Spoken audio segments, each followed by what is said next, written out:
দাঁড়ান, আপনি কি বাচ্চাকে বারবার ডাকছেন কিন্তু সে কোনো সাড়া দিচ্ছে না? আসল কারণটা জানলে অবাক হবেন। আপনার বাচ্চা টিভিতে কার্টুন দেখছে বা খেলনা নিয়ে ব্যস্ত। আপনি খেতে ডাকলেন, কোনো সাড়া নেই। আবার ডাকলেন, তবুও আসছে না। ৩ বার, ৪ বার, ৫ বার ডাকার পর আপনি রেগে গিয়ে জোরে হাঁক দিলেন, তখন গিয়ে দেখেন বাচ্চা নড়ছে না। পরিচিত দৃশ্য তো?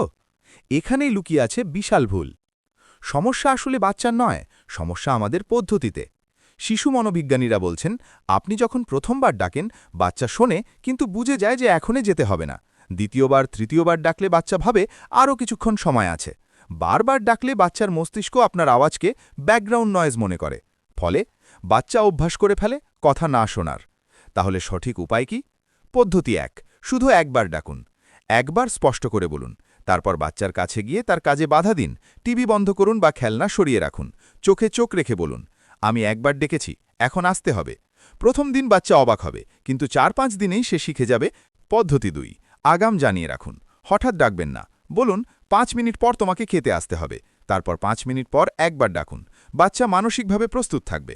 পদ্ধতি ৩, চিৎকার নয়, শান্ত স্বরে বলুন। জোরে চিৎকার করলে বাচ্চা আরও জেদি হয়। বরং স্বাভাবিক বা একটু নিচু স্বরে বলুন। দেখবেন বাচ্চা বেশি মনোযোগ দিচ্ছে। রাসূল সাল্লাল্লাহু আলাইহি ওয়াসাল্লাম সন্তানদের সাথে কোমল ব্যবহার করতেন। তিনি বলেছেন, আল্লাহ কোমলতা পছন্দ করেন এবং কোমলতার বিনিময়ে এমন কিছু দান করেন যা কঠোরতার বিনিময়ে দেন না। সন্তান পালন ধৈর্যের কাজ, চিৎকার নয়, ভালোবাসা দিয়ে শেখান। আজ থেকেই এই পদ্ধতি চেষ্টা করুন।